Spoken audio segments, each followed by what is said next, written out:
There you go, take it away. And then you just flick through them like that.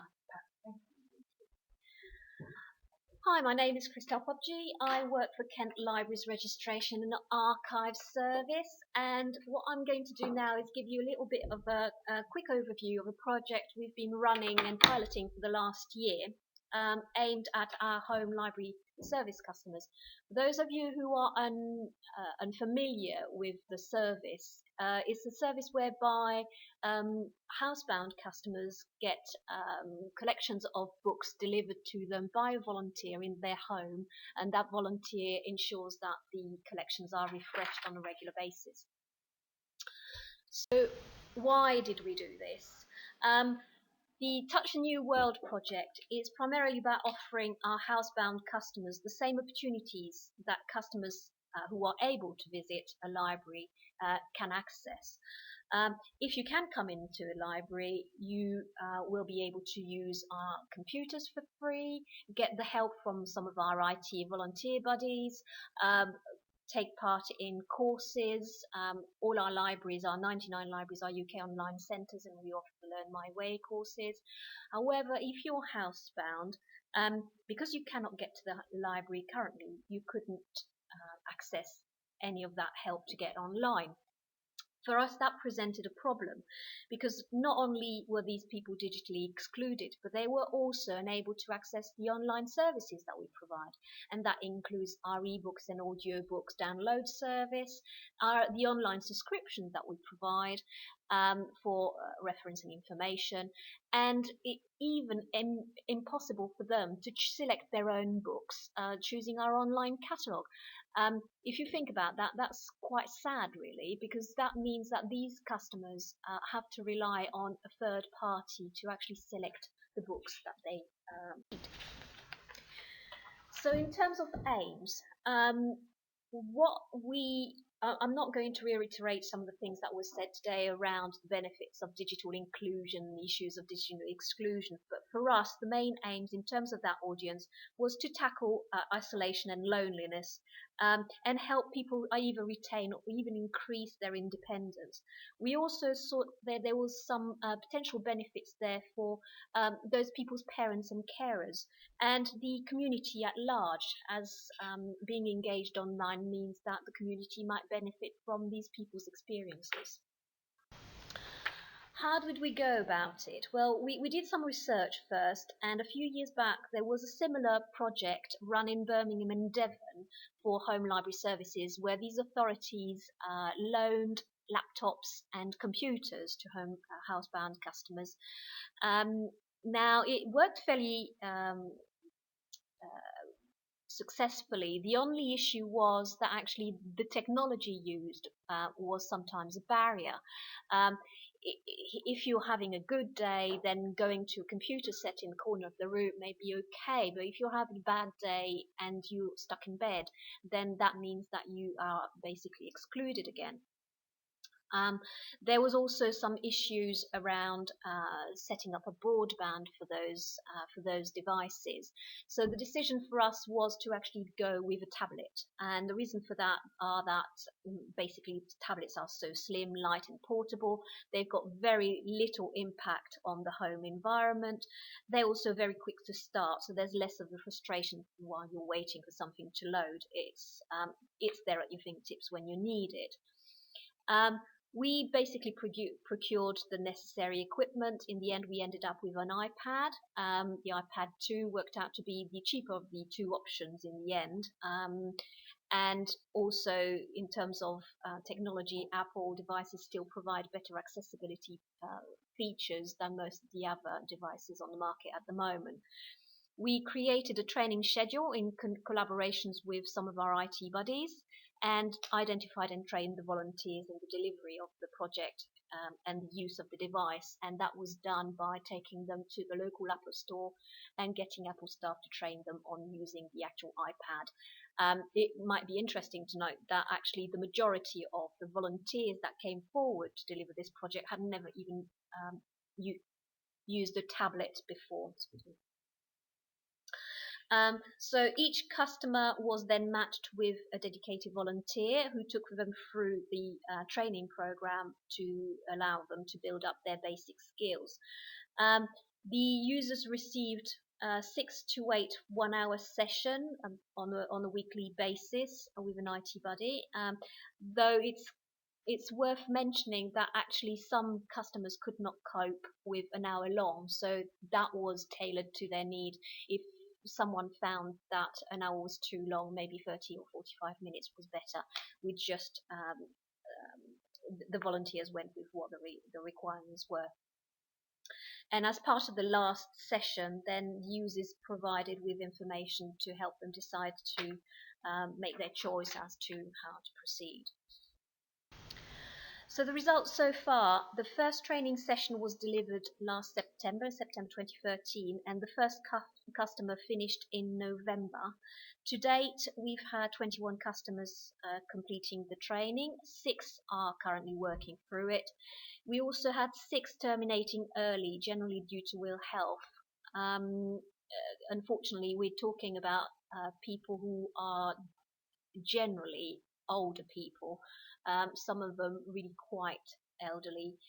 So this is unfortunately one of the risks. And we also had some issues with some of the volunteers themselves being ill, because some of our volunteers are similar age to the people they were training. 10 customers are waiting for training to begin. Another difficulty there is actually matching volunteers with customers. We found, Kent is a very large county, and we found unfortunately, we had a whole bunch of volunteers in one area where the customers were completely the opposite.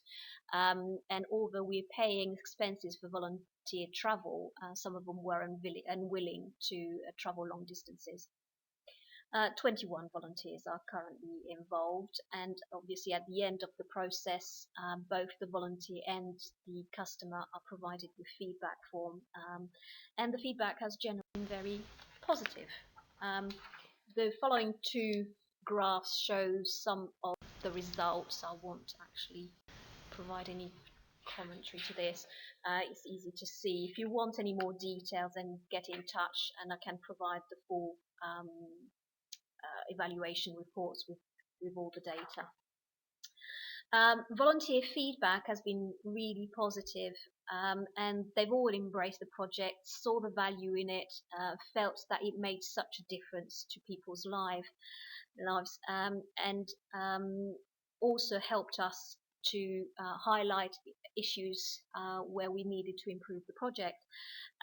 This included the fact that we needed to be more flexible and realistic in terms of the program, and as a result, we will be expanding the number of sessions to a minimum of 8, with the possibility of an extra 2 if the person decides to purchase their own device and needs a little bit of help following that. The second one was that we needed some very simple written instructions. We initially went with the idea that everybody should be doing everything online. However, due to age and the issue of sort of dementia creeping in with some of our customers, the memory can become an issue. So having some very simple instruction to refer to can help vanquish the initial barriers of, I can't remember how to switch this on, which button to press. And the third major one was that we need to look at providing ongoing support for those customers, and we're looking at potential of doing something like this remotely. All the volunteers decided they wanted to continue with their involvement, which was news. So next steps, we recently have had approval granted to make the offer a permanent part of our services. Funding has now been identified to help us still provide the broadband access for the existing iPad for a further 2 years, which is a bit of a relief. One major issue I mention is one of affordability. Obviously, we cannot afford to leave the devices with the customers indefinitely. So after the 8 or more weeks that it has been on loan to them, we then need to retrieve that device, and they need to make the decision to procure one themselves, or whether that's not for them. One thing I forgot to mention earlier is that actually in the initial survey we carried out of our customers, some of them already mentioned that they had IT in their homes, but they were afraid to use it in case they broke it. This may have been something that was offered to them by one of their children and put in place, and then just left to sleep in the corner. So rather than lend a device in those cases, we just provided the IT support. So it's not so much an issue there, but where the person then has to procure their own device and their own broadband, that's a bit more of an issue. And for us, it's not so much the device, as the cost is coming down in price constantly, but the issue of the broadband has a lot of that type of audience see as a regular cost they can't automatically afford to maintain. And I'd like to finish with the story of Doris, who is one of the lady who's gone through our process, our program. Doris is 95 years old. She became aware of the project through a flyer given to her by her home library service courier, and she thought she'd give it a try. I mean, she had owned a computer some years ago, but had become really impatient with it because it was so slow, and had stopped using it. Her friends kept telling her that she should be using an iPad because it was so much easier, but she had resisted up to then, and she saw this as the opportunity to try the technology for free. Doris was paired with Della Swain as her volunteer, and after being shown how to set up and use email, she found that this was the opportunity she enjoyed the most. She initially said that she was finding it a little bit confusing, but then thought that it was so great to be able to keep in touch with family and friends, get pictures of the grandchildren, and the fact that it actually helped her not feel so isolated. She also enjoys accessing games. She likes Sudoku because it keeps her mind alert. And she's now set up a little Scrabble playing circle online with 6 other players. I mean, this is not something that Della helped her set up. She just set it up all on her own.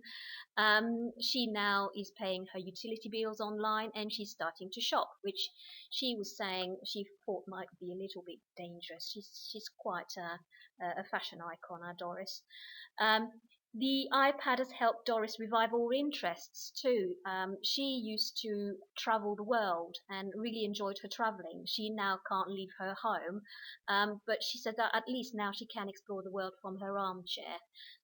She was very, very keen to buy her own iPad, and as you can see in the picture, this is her own, color coordinated to her outfit. Once when the sessions ended, she did so immediately sent someone to buy it for her, and says that it is such a boon. I mean, she said before to actually communicate with family, you had to find a piece of paper, you had to find a pen, you had to find an envelope, a stamp, and get someone to post it for you. And now it's all there at the click of a button, and almost instantly you can get a response. She's just signed up to Facebook. She'd heard so much about it that she thought she'd find out what it was all about. And in conclusion, I'll quote her when she says that she was so grateful for the service that all library service customers should take advantage of it. It actually feel that you've got value again. When you start using an iPad, you feel empowered. So go for it, whatever your age is. Try it. And I think there's no better advert, really. Here you go. These are my contacts and the contacts of the 2 colleagues who helped me run the project. If you want to learn any more, do get in touch. Thank you. Thank you so much.